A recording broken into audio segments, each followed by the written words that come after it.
제도권 주식 분석입니다. 자, 다시 방송을 시작하고 이제 일주일 정도 된 것 같은데요. 자료 준비하고 뭐 이런 여러 가지 노력하는 과정들이 너무 즐겁습니다. 오늘 내용 되게 알차게 준비했으니까 끝까지 한번 봐주시고 어, 여러분들 투자 판단하는 데 있어서 좀 도움이 되셨으면 좋겠습니다. 벌써 6월 앞두고 있습니다. 5월은 사실 되게 중요한 시기입니다.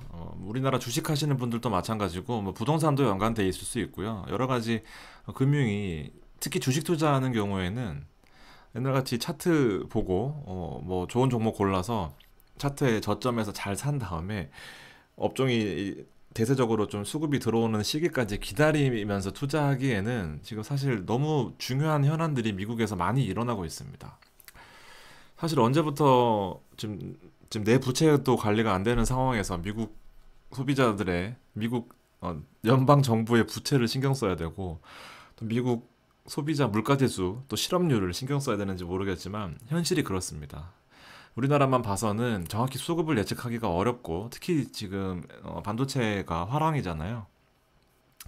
저도 국내 주식으로 반도체를 담고 있지만 그 지지부진했던 그 삼성전자의 5, 6만 원대, 그다음에 SK 하이닉스의 8, 9만 원대를 단숨에 뚫어버리는 것도 결국에는 엔비디아의 챗GPT 그 CPU 때문이거든요.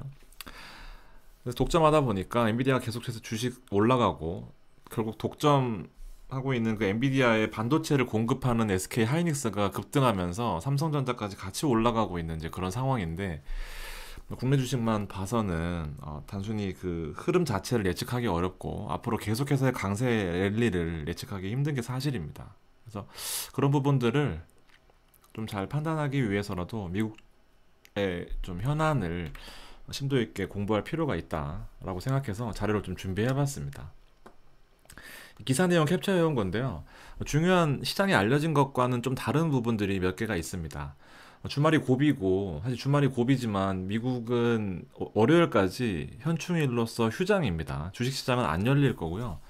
선물시장 같은 경우에는 이제 일부 장이 열리는 것도 있고 장이 안 열리는 것도 있고 그렇습니다. 그래서 사실상 주말이 고비라고 하지만 주말에 깜짝 어떤 좋은 이벤트가 나올 가능성은 낮다라고 보여집니다. 엑스데이트라고 빨간색으로 먼저 표시해 둔 걸 설명을 드리면 결국 엑스데이트가 미국 연방정부가 디폴트를 선언한다. 미국은 자치적으로 이렇게 뭐 법을 제정하고 자치적으로 이 주를 운영하는데 연방정부, 통합정부가 부채 한도에 꽉 차서 디폴트를 선언한다라는 건 되게 큰 문제다라고 말씀드릴 수 있겠습니다.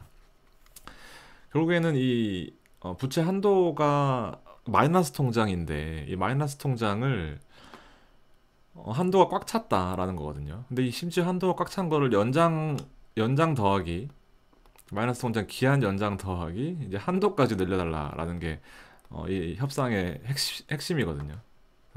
주말에 실무 협상은 이어지겠지만 어쨌든 수정헌법 14조까지 고려하지는 않는다. 뒤에 말씀드릴게요. 대부분의 뉴스 기사나 어떤 언론들을 보면 일단 잡음이 별로 안 보이고 긍정적으로 보는 기사들이 많이 있습니다. 뭐 잘 될 거야. 한 번도 역사적으로 미국이 한 번도 디폴트 선언한 적은 없었으니까 잘 될 거야 라고 예상하고 있지만 실제 신용평가사들은 사실 두 가지긴 합니다. 피치 같은 경우에는 너네들 이번 주말까지 한도 협상이 완료될 가능성은 30% 정도야. 낮게 보고 있는 거거든요.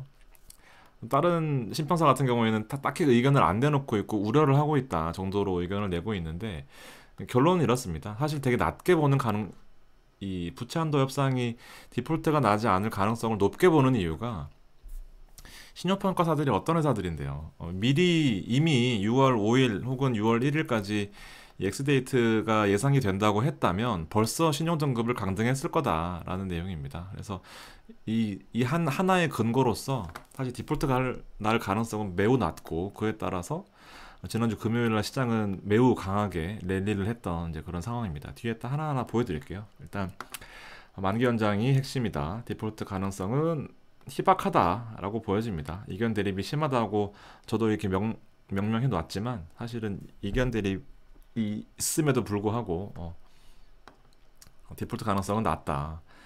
결국엔 이거거든요. 공화당은 돈 더 세금 더 많이 뜯지 마라 라는 내용이고, 민주당은 되게 심플합니다. 단순히 한도 늘려달라, 기간 늘려달라 라는 내용입니다. 그래서 녹색 프로그램 바이든 대통령이 하고 있는 이 뭐 그린 에코 정책을 유지할 거고, 디폴트는 막자, 뭐하냐 빨리 해보자 라는 내용입니다.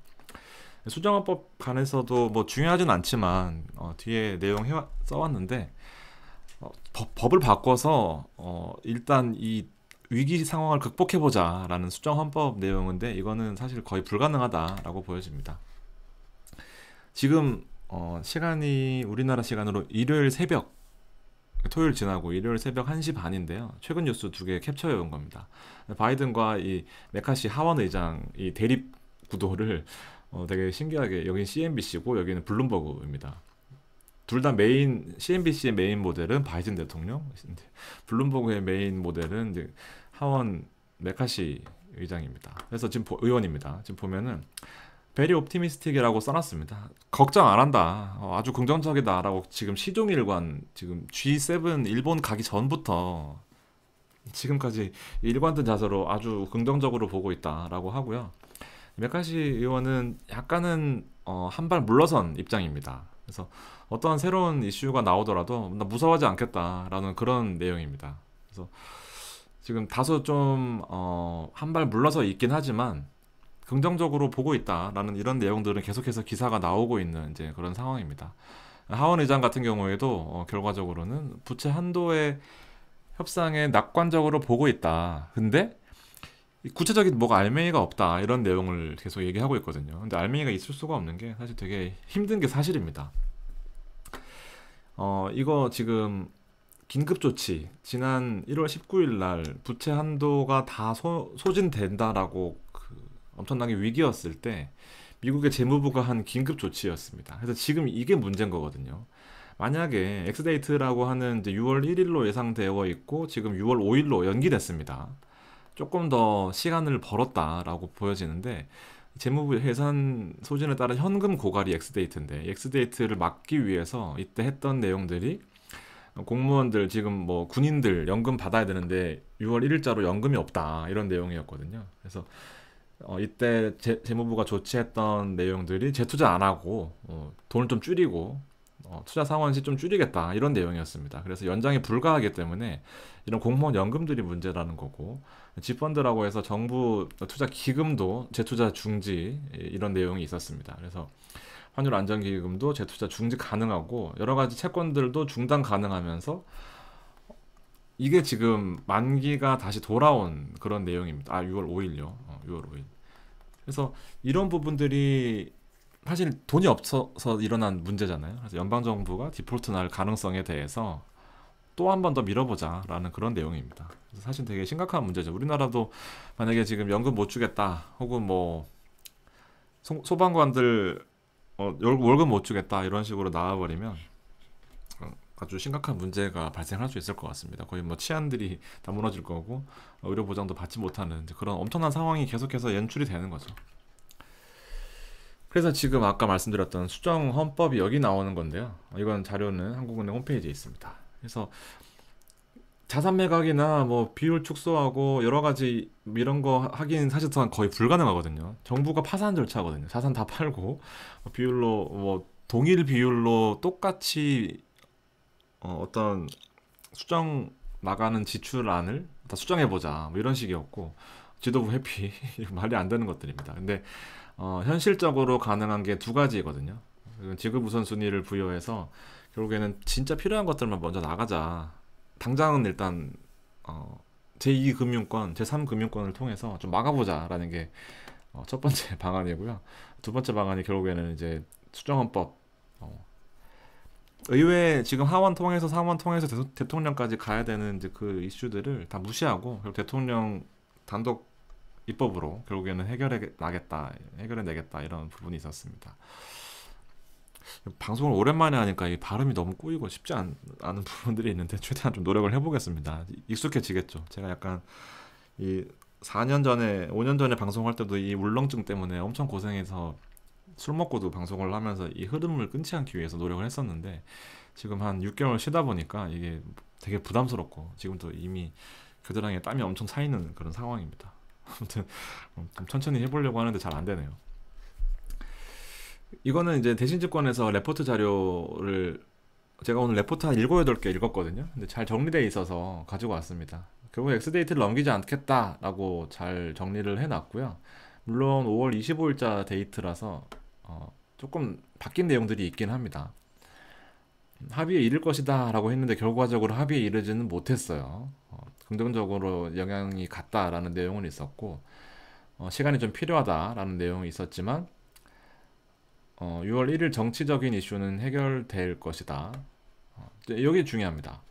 그래서 결국에는 FOMC가 또 있거든요. 지난번에 제 방송 중에 하나가 FOMC 정리해놨던 자료가 있는데 혹시 못 보신 분들은 그거 보시고 오면 좀 도움이 되실 것 같고요. 해외 선물 자료에 있습니다. 아무튼 이제 6월 14일 날 FOMC를 앞두고 경제 지표로 시선이 옮겨갈 것이다. 여기에 대한 이 근거는 6월 1일이든 5월 1일이든 결과적으로는 잘 될 것이다. 결국엔 타결이 될 것이다 라고 가정하고 있습니다. 모든 시장 참여자들이 부채 디폴트를 예상할 가능성은 매우 낮아요. 거의 옵션 외가격 들고 있는 것 100배 터지기를 기도하면서 자는 거 수준으로 사실 디폴트가 날 가능성은 매우 낮다라고 보고 있습니다. 그래서 이제 주요 핵심 포인트가 결국엔 이 경제 지표거든요. 경제 지표를 보고 투자 판단을 하는데 투자 판단에 있어서 가장 중요한 핵심이 결국은 FOMC다라고 잘 정리를 해놓은 자료입니다. 왜냐하면 시장 참여자들은 벌써 상승에 베팅을 하고 있습니다. 이제 5월 초부터 나왔거든요. 이 부채 이거 일봉입니다. 나스닥 일봉이고요. 부채 한도가 이슈로 나온 게 5월 초였고 제가 그래서 5월 10일쯤에 이 세미나를 했던 적이 있습니다. 그래서 정확히 기억하는데 5월 초에 이 이슈가 있었고 시장이 좀 흔들리는가 싶더니 결과적으로는 지금 전고점 뚫었거든요. 14,300까지 단숨에 올라갔습니다. 나스닥 엄청나요. 물론 뭐 미국 반도체 빅테크들이 좀 선방을 해준 것도 있지만 결과적으로는 종목들은 한계가 있잖아요. 지수를 이렇게 끌어올리는 데는 뭐 1%, 1.5%는 가능하더라도 2.8%는 사실 생각지도 못한 지수의 상승이거든요. 특히 지난 금요일 날. 시장은 이미 상승에 베팅하고 있다라는 겁니다. 이 분봉인데요. 10분봉입니다. 이 5월 26일 금요일 시장 시작할 때만 해도 13,000을 뭐 지키느냐 마느냐가 관건이었거든요. 근데 이 시간대를 보면은 8시부터 10시 반, 여기 10시 반 거래량이 터지기 전까지가 이제 미국 시장 전까지 열리는 게 우리나라로 치면은 시간 외. 거래가 많지는 않지만 거래는 간간히 되고 큰 이벤트가 있을 때는 이때도 반영이 되는 경향들이 있지만 사실상 거의 큰 이벤트는 없었다라고 보여지는 큰 이벤트는 없었다라고 해석이 가능하고 지지부진했었어요. 미국 시장 오픈하자마자 10분 봉이거든요. 이거 봉 한 몇 개 되나요? 한 10개, 20개, 30개, 40개, 50개 정도의 봉이라고 가정했을 때 대략 무조건 먹는 장이죠. 무조건 우상향장.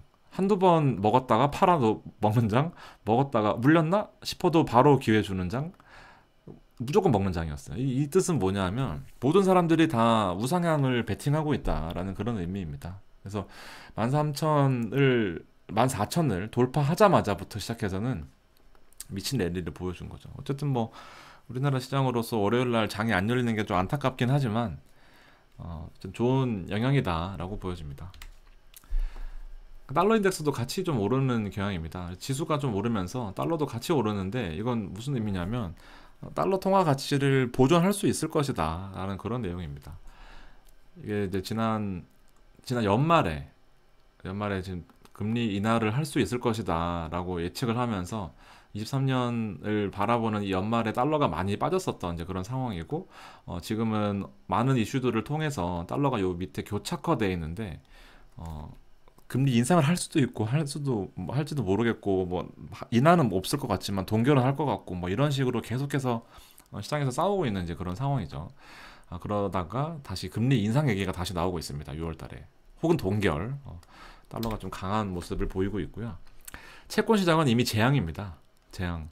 5월 시작하고부터 채권이 이렇게 움직이기 사실 쉽지 않거든요. 계속해서 빠졌다라는 것은 금리가 계속해서 올라가고 있다라는 내용이거든요. 금리가 올라가는 게 결국에는 뭔가요? 금리 인상도 있겠지만 결국에는 이제 채권을 안 사니까 금리를 많이 주고라도 팔고 싶다라는 그런 내용이거든요. 그래서 계속해서 빠지고 있어요. 두 가지가 해석이 가능한데 지금 디폴트 얘기가 나오다 보니까 결국에는 디폴트 얘기, 미국 디폴트 얘기가 나오다 보니까 미국을 떠받치고 있는 미국채, 미국 국채, 미국의 신용으로 발행한 미국 채권들이 이거 신빙성, 신뢰도가 급 하락했다라고 해석할 수도 있는 겁니다. 두 가지로 해석이 가능한 거죠. 마찬가지로 이 23년을 바라보는 23년이 여기 조그맣게 보이는데 23년을 바라보는 미국채 시장은 결국에는 계속해서 하락하고 있었던 그런 국면이 있었고 지금 급등했을 때가 결국에는 금리를 3월이 뭐냐면 이때 3월에 그 은행권 부실 SBV 그 은행권 부실을 나오면서 은행이 터졌지만 결과적으로는 금리를 계속 올려서 은행이 터진 거다. 금리를 낮춰라 하면서 이런 이슈들이 나오면서 채권 가격이 급등했었던 거거든요. 반대로인 거 아시죠? 금리와 채권 가격은 반대로 움직입니다. 금리가 올라가면 채권 가격이 떨어지고 이해 안 되시는 분도 그냥 외우세요. 여러 가지 논리들이 있습니다.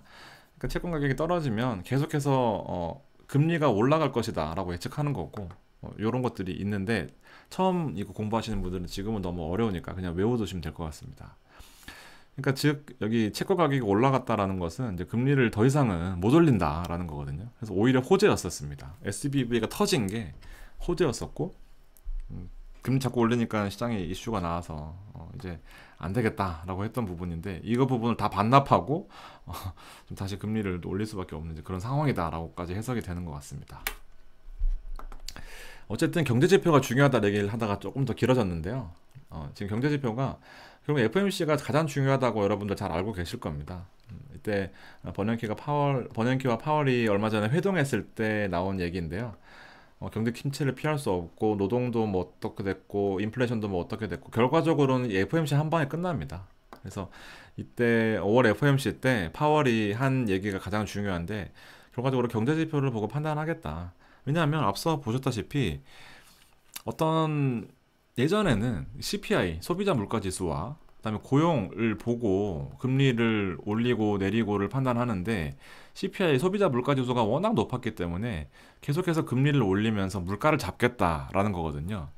근데 지금 아시다시피 물가가 작년 9월에, 그러니까 8월인가 9월에 9%대를 찍고 지금 4%대까지 떨어진 상태거든요. 물론 목표는 2%대입니다. 그렇지만 생각보다 물가가 빠르게 잡히고 있다라는 내용이고 물가를 너무 잡다 보니까 또 은행들이 터지는 이런 어이없는 상황들이 발생하다 보니까 결과적으로는 경제지표를 보고 객관적으로 판단하겠다라는 거거든요. 그래서 여기 내용들은 이제 제가 한번 설명드렸던 내용이기 때문에 한번 쭉 보시고 혹시 더 궁금하신 분들은 지난 방송 보시면 됩니다. 금리를 계속해서 올리다 보니까 결국에는 이제 부동산도 안 좋아지고 있다 이런 내용도 핵심적인 내용이었습니다. 그래서 경제지표가 진짜 중요한데 요거는 제가 중요 지표들, G20의 중요 지표들을 바탕으로 체크해 온 겁니다. 이렇게 보시면은 고용지표 있고요. 결국엔 이 고용지표를 보고 6월 14일 날 FOMC 때 반영하겠다라는 가능성이 가장 큰 현실적인 시나리오입니다. 그래서 중요한 별표 3개짜리 지표들을 체크해 온 거는 고용지표, 그 다음에 제조업 PMI 지표, 그 다음에 실업률과 비농, 여러분들 비농 아시죠? 비농업 부문, 고용자 수 변동 제일 중요합니다. 왜냐하면 실업률은 주간으로 발표가 되는데 이 비농은 월간으로 발표가 되다 보니까 한 방에 있는 거죠. 시장 엄청나게 움직입니다. 그 다음에 서비스업 PMI 되게 중요한 지표들입니다. 그래서 서비스업 PMI 같은 경우는 왜 더 중요하냐면 제조업 PMI보다 더 중요한데 서비스업은 임금이 포함됩니다. 임금 같은 경우에는 지금 어쨌든 이 CPI 중에서도 물가 오르는데 두 가지 상품 물가, 서비스 물가가 있는데 이 서비스 물가가 안 떨어지는 거거든요. 왜냐하면 임금 한번 올라간 건 안 떨어지잖아요. 마찬가지입니다. 서비스 물가 같은 경우에는 상품 물가처럼 보조금이나 어떤 뭐 조세를 보조해주면서 약간 어떻게 인위적으로 조작하기가 되게 쉽지 않아요. 그래서 서비스 물가가 최근 들어서는 중요한 내용이다라고 보여집니다. 또 제조업 중에서 또 포인트 하나는 50 이하는 또 경기가 또 침체라는 신호. 여기 또 서비스 PMI는 50 이상, 서비스 좋고 제조업은 안 좋다 이렇게 보실 수도 있겠네요. 그래서 이전치보다 이전치가 어딨냐? 이전치보다 예상치가 좋지만 50 이하라고 하면은 이제 어느 정도 조금 경기 침체를 또 우려해야 될 수도 있다라고 여러 가지로 해석이 될 수 있는 겁니다. 그래서 지표를 한 방향으로만 보는 건 조금 위험할 수 있습니다. 그래서 이런 부분을 좀 써놨는데요. 이전치는 그러니까 고용자 수, 비농이 되게 중요한 지표인 거 다 아실 겁니다. 비농이 이전치보다 떨어질 것이라고 예상을 하고 있고요. 이번 주 지표에 실업률은 뭐 큰 변동 없지만 약간은 올라갈 것이다. 그래서 임금 같은 경우에는 이제 어느 정도 올라간 이후에 더 이상 올라가지는 않고 약 보합권에 있고요. 고용도나 방금 말씀드렸다시피 고용이나 뭐 임금 이런 것들은 여러 가지로 해석이 될 수 있습니다. 임금이 계속 올라가면 경기가 좋네 라고 하지만 임금이 너무 올라가면 물가가 올라가는 거 아니야? 라고 떨어질 수도 있는 거고요. 해석이 여러 가지로 되기 때문에 지표 하나를 두고 조금 여러 가지로 고심해 볼 필요성은 있습니다. 그래서 근데 문제는 아까 나스닥 차트를 이미 짚어드렸다시피 이미 시장은 상승으로 랠리 열차를 탔어요. 그래서 여러 가지 고용 지표들이 시장 하락 트리거로 발생을 하느냐 아니면 더 폭주해서 막 미치듯이 올라가느냐는 사실은 전문가들도 예측하기 어렵고 이렇기 때문에 여러 가지 시나리오별로 좀 생각을 해놓는 그 전문가들이 많이 있는 겁니다. 한 방향으로 예측할 수 있으면 전부 다 예측 안 하고 돈 벌러 가겠죠. 저도 뭐 감히 일개 이제 증권사 직원 따위가 이걸 예측하기가 쉽지 않습니다. 그래서 여러 가지 시나리오를 말씀을 드리는 거예요. 생각을 좀 할 수 있도록. 그래서 이런 이제 고용 지표를 토대로 FOMC가 되게 중요한 역할을 할 것이다 라는 내용입니다.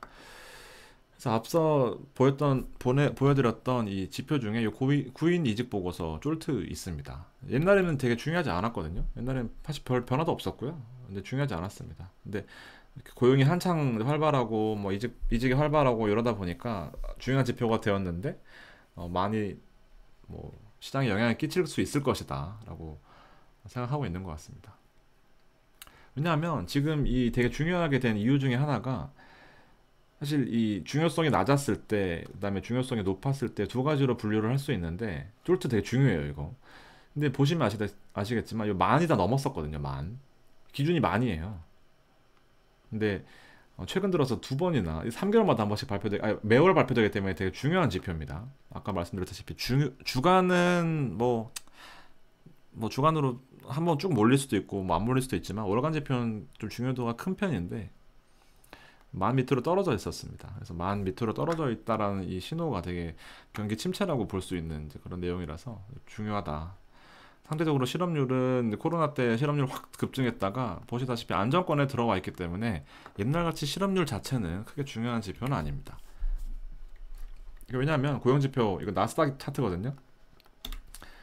지난 5월 달에 쫄트 아까 만 밑으로 처음 떨어졌을 때 시장이 여기서 급락했었습니다.